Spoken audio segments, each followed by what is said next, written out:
بسم اللہ الرحمن الرحیم۔ تیسرے پارے کا آغاز اللہ تعالیٰ کی طرف سے اس پیغام سے ہوتا ہے کہ اللہ کے بھیجے ہوئے نبی اور رسول مرتبے میں ایک دوسرے سے بڑھ چڑھ کر تھے، اور مختلف پیغمبروں کو اللہ تعالیٰ نے مختلف خصوصیات اور معجزوں سے نوازا تھا، مگر اس کے باوجود لوگوں نے بہت سے پیغمبروں کا انکار کیا۔ سورہ بقرہ کی آیت نمبر 255 آیت الکرسی کہلاتی ہے۔ اس آیت میں اللہ کی عظمت اور اللہ کی صفات کا بیان ہے۔ اللہ کے سوا کوئی معبود نہیں، وہ ہمیشہ سے تھا اور ہمیشہ رہے گا، اور ساری کائنات کو سنبھالنے والا ہے۔ وہ نہ سوتا ہے اور نہ ہی اسے اونگ آتی ہے۔ آسمانوں اور زمین کا سب کچھ اسی کی ملکیت ہے۔ اس کی اجازت کے بغیر اس کے سامنے سفارش کرنے میں کسی کی ہمت نہیں۔ ماضی اور مستقبل سب کا حال اسے معلوم ہے۔ اس کے علم کا احاطہ کرنا ممکن نہیں بجز اس کے جو وہ خود چاہے۔ اس کی حکومت آسمان اور زمین پر چھائی ہوئی ہے، اور ان کی نگرانی اسے نہیں دکھاتی۔ وہ بزرگ بھی ہے اور برتر بھی۔ اسلام کے آنے کے بعد اب حقیقت کھل کر سامنے آ چکی ہے اور حق اور باطل کی تمیز واضح ہے، تو جس نے اپنے رب کا سہارا لیا اسے کبھی ٹھیس نہ لگے گی۔ اللہ ایمان والوں کا دوست ہے، جبکہ شیطان اپنے دوستوں کو تاریکیوں اور گمراہی کی طرف کھینچتا ہے۔ اس کے بعد اللہ نے اپنی قدرت کے 3 مشاہدات بیان کیے ہیں۔ جب نمرود وقت نے ابراہیم علیہ السلام کے سامنے خدائی کا دعویٰ کیا تو ابراہیم علیہ السلام نے اس سے کہا کہ میرا رب تو وہ ہے جو سورج کو مشرق سے طلوع کر کے مغرب میں غروب کرتا ہے۔ تم اگر خدائی کا دعویٰ کرتے ہو تو اسے مغرب سے طلوع کر کے دکھا دو۔ یہ سن کر نمرود ششدر ہو کے رہ گیا۔ دوسرا واقعہ ایک شخص کے حوالے سے ہے جس کے بارے میں اکثر مفسرین کی رائے یہ ہے کہ وہ حضرت عزیر علیہ السلام تھے۔ ان کا گزر ایک اجڑی ہوئی ویران بستی سے ہوا تو حیران ہوئے کہ اس بستی کے لوگ جن کا کوئی نام و نشان نہیں قیامت کو کیسے دوبارہ زندہ کیے جائیں گے۔ اللہ نے حقیقت سے پردہ اٹھانے کے لیے ان پر موت طاری کر دی، اور 100 سال بعد پھر سے زندہ کر کے ان سے پوچھا کہ کتنی دیر مرے رہے۔ کہنے لگے کہ بس یہی ایک دن یا شاید دن کا کچھ حصہ۔ اللہ نے فرمایا تم پر موت پورے 100 سال طاری رہی۔ ہماری قدرت دیکھو کہ تمہارے پاس پڑے پانی اور غذا میں کوئی فرق نہیں آیا، اور اپنے گدھے کو دیکھو کہ اس کی ہڈیاں بھی بوسیدہ ہو کر مٹی ہو چکی ہیں۔ پھر اللہ نے گدھے کی ہڈیوں کو جمع کر کے ان پر گوشت چڑھایا۔ گدھے کو صحیح سالم دیکھ کر عزیر علیہ السلام کہنے لگے اللہ ہر چیز پر قادر ہے۔ ابراہیم علیہ السلام نے ایک مرتبہ فرمایا کہ یا اللہ میری تسلی کی خاطر مجھے دکھا کہ تو مردوں کو کیسے زندہ کرے گا۔ اللہ نے فرمایا 4 پرندے لے کر ان کو مانوس کرو، پھر ان کے ٹکڑے الگ الگ پہاڑوں پہ رکھ دو، اور پھر ان کو بلاؤ، اور پھر دیکھو کہ وہ کیسے زندہ ہو کر تمہارے پاس دوڑ کر آتے ہیں۔ اللہ تعالیٰ نے اس کی راہ میں خرچ کرنے کی کچھ مثالیں دی ہیں۔ اللہ کی راہ میں خرچ کرنے کا ثواب 700 گنا یا اس سے بھی زیادہ ہے۔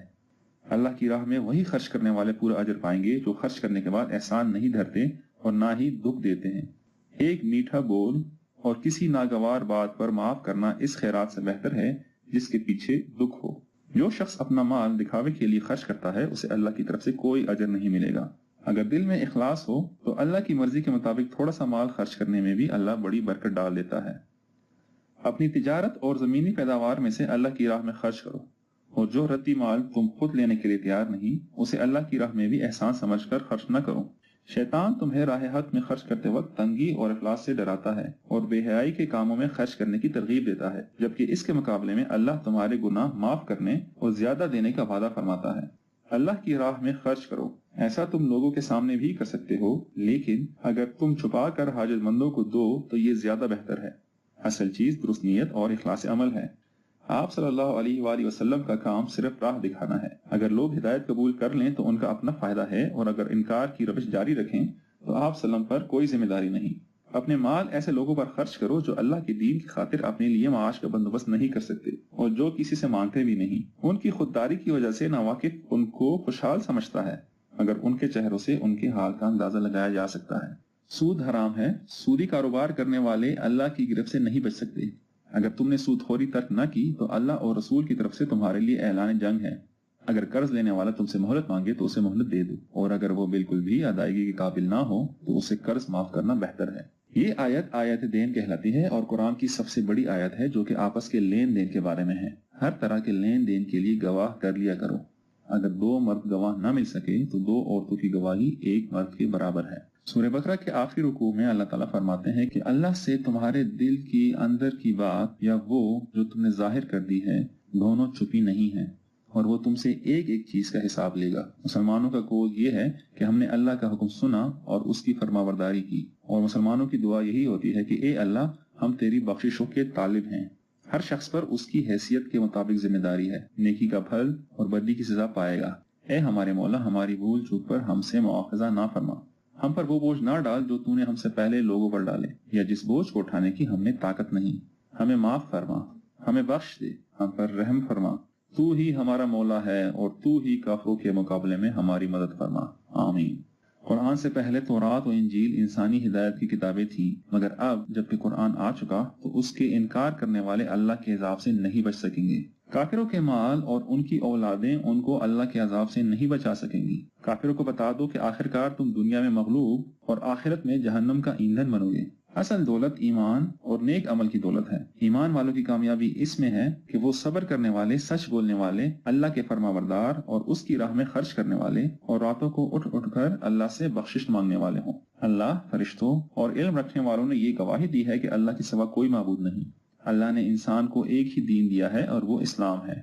اللہ جسے چاہے عزت اور حکومت دے، جس سے چاہے چھین لے، اور جسے چاہے بے حد و حساب رزق عطا فرمائے۔ ایمان والے کافروں کو اپنا دوست نہ بنائیں، اللہ تمہارے ارادوں اور نیتوں سے پوری طرح باخبر ہے۔ اے نبی، ان کو بتا دو کہ اگر تم اللہ کی محبت اور بخشش چاہتے ہو تو میری پیروی کرو۔ اللہ تعالیٰ نے مریم علیہ السلام کو بغیر موسم کے پھل دیے اور زکریا علیہ السلام اور ان کی بیوی کو بڑھاپے میں بیٹا دیا۔ اللہ تعالیٰ نے مریم علیہ السلام کو بغیر شوہر کے بیٹا دیا۔ اللہ جو چاہے کر سکتا ہے۔ عیسیٰ علیہ السلام بنی اسرائیل کی طرف سے پیغمبر بنا کر بھیجے گئے اور ان کو معجزات عطا کیے گئے۔ اللہ تعالیٰ نے فرمایا کہ اے عیسیٰ، میں تمہیں اپنی طرف اٹھا لوں گا۔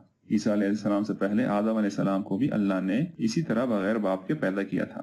ابراہیم علیہ السلام نہ ہی یہودی تھے اور نہ ہی نصرانی، بلکہ ایک ہی رب کی عبادت کرنے والے سچے مسلمان تھے۔